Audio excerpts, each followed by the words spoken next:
सबसे सुरक्षित निवेश सोना को माना जाता है। जब भी लोगों के पास कुछ पैसे होते हैं तो लोग सोना खरीद लेते हैं।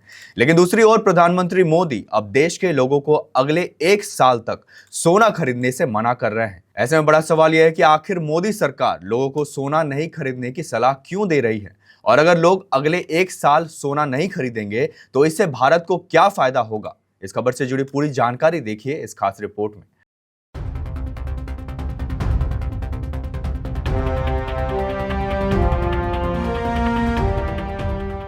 भारत दुनिया के सबसे बड़े गोल्ड उपभोक्ता देशों में शामिल है। शादी ब्याह से लेकर निवेश तक भारतीयों का सोने से गहरा रिश्ता रहा है। वहीं दूसरी ओर अब प्रधानमंत्री नरेंद्र मोदी देश के लोगों से अगले 1 सालों तक सोना नहीं खरीदने की अपील कर रहे हैं। इसके साथ ही पेट्रोल डीजल की खपत कम करने की भी अपील कर रहे हैं। ऐसे में बड़ा सवाल यह है कि अगर कल्पना की जाए कि प्रधानमंत्री नरेंद्र मोदी देशवासियों से 1 साल तक गोल्ड नहीं खरीदने की अपील करें और लोग इसे मान भी ले, तो इसका असर सिर्फ ज्वेलरी बाजार तक सीमित नहीं रहेगा, बल्कि इससे देश की अर्थव्यवस्था, रुपया, व्यापार घाटा और निवेश के तरीके तक में बड़े बदलाव देखने को मिल सकते हैं।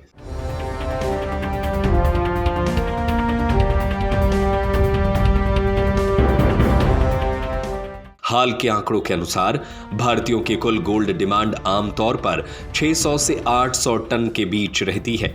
2025 में भारत की कुल गोल्ड डिमांड करीब 710.9 टन रही थी। इसमें सबसे बड़ा हिस्सा ज्वेलरी खरीद का होता है, जबकि गोल्ड बार, कॉइन और ETF में निवेश भी तेजी से बढ़ रहा है। 2026 के पहली तिमाही में भारत की गोल्ड डिमांड 151 टन रही, जिसमें निवेश की हिस्सेदारी ज्वेलरी से ज्यादा रही।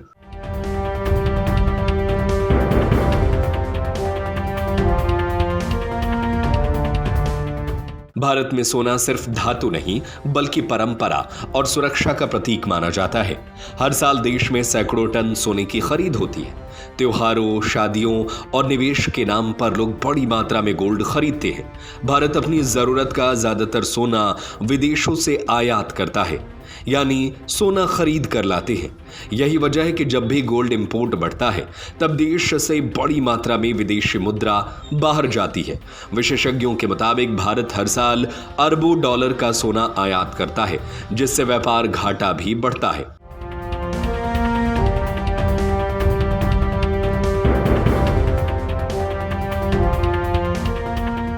अगर भारतीय 1 साल तक सोना खरीदना कम कर दें या पूरी तरह रोक दें तो सबसे बड़ा असर देश के आयात बिल पर दिखाई देगा। गोल्ड इंपोर्ट्स घटने से सरकार को विदेशी मुद्रा बचाने में मदद मिल सकती है। इससे डॉलर की मांग कम होगी और रुपए का दबाव भी घट सकता है। कई अर्थशास्त्री मानते हैं कि इससे भारत का करंट अकाउंट डिफिसिट यानी व्यापार घाटा कम करने में मदद मिल सकती है। आसान शब्दों में कहें तो देश का पैसा विदेश जाने के बजाय देश के भीतर निवेश और विकास कार्यों में ज्यादा इस्तेमाल हो सकता है।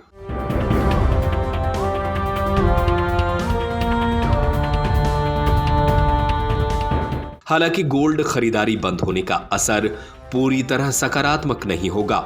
भारत का ज्वेलरी उद्योग लाखों लोगों को रोजगार देता है।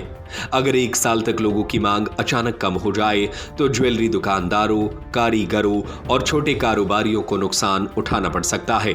शादी और त्योहारों के सीजन में कारोबार ठंडा पड़ सकता है। इसलिए विशेषज्ञ मानते हैं कि गोल्ड खरीदारी पूरी तरह बंद करने के बजाय लोगों को संतुलित निवेश की आदत डालनी चाहिए।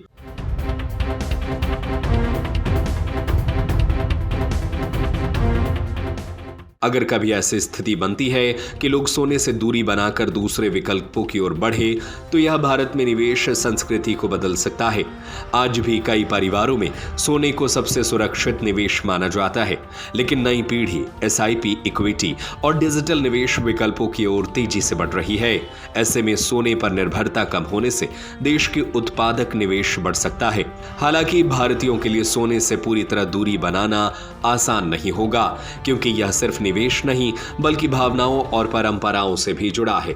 वैसे पीएम मोदी की अपील पर आपकी क्या राय है? हमें अपनी राय नीचे कमेंट करके जरूर बताएं।